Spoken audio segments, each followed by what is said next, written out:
Le prophète manchot François Mackandal, premier héros de la révolte des esclaves. La cruauté qui régnait était sans mesure. Elle ne pouvait qu'engendrer une réaction. Le vaudou a permis l'organisation de plusieurs révoltes, dont la plus célèbre est sans doute celle de Mackandal. Dans les années 1740, Mackandal empoisonna les puits des Blancs dans tout le pays. Le prophète manchot François Mackandal était un prêtre vaudou. Il fut le premier héros de la révolte des esclaves, faisant régner la terreur pendant 18 ans en réponse à la brutalité des Français. Mackandal empoisonnait les puits et utilisait le vaudou pour répandre la panique dans toute l'île. Des détails sur la vague de terreur engendrée par Mackandal atteignirent bientôt Paris. Il dirige une école où il enseigne son art diabolique. Il a des adeptes aux quatre coins de la colonie, et la mort est à ses ordres. L'esprit terrifiant du baron Samedi fut une arme redoutable.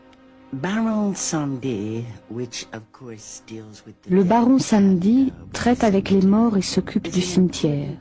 C'est un personnage important de cette religion où la mort est considérée comme un rite de passage, comme la naissance.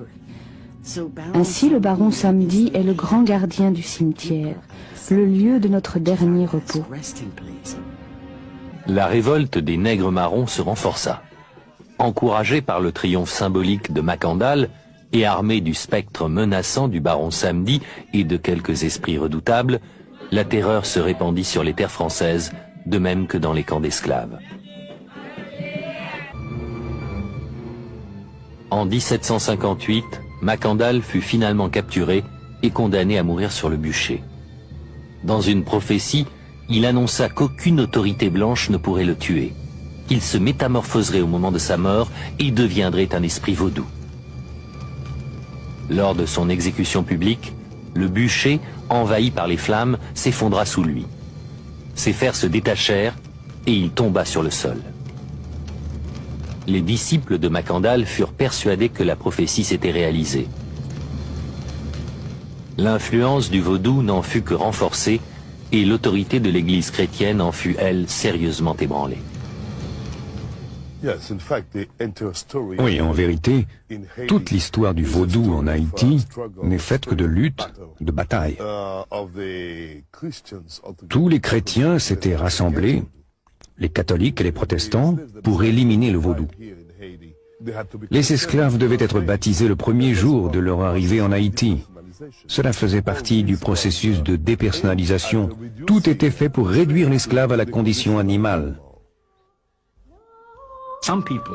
Beaucoup de gens pensent qu'il faut voir dans cette affaire une lutte à mort entre le christianisme et le vaudou. Bien sûr, cette lutte a toujours été là. En Haïti, de nos jours, si vous parlez à des prêtres catholiques, et en particulier aux évangélistes, ils considèrent encore qu'ils doivent consacrer leur vie à éradiquer toute trace de ces pratiques païennes et africaines parmi la population.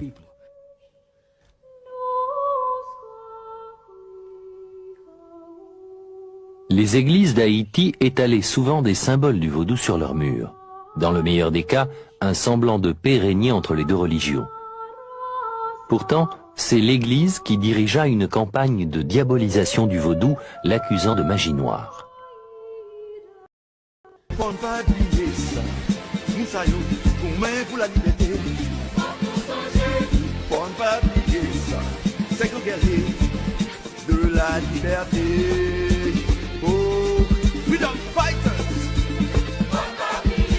Moïse, Bouddha, Jésus, Mohamed, Kaonabo, Tecumseh, mouvement.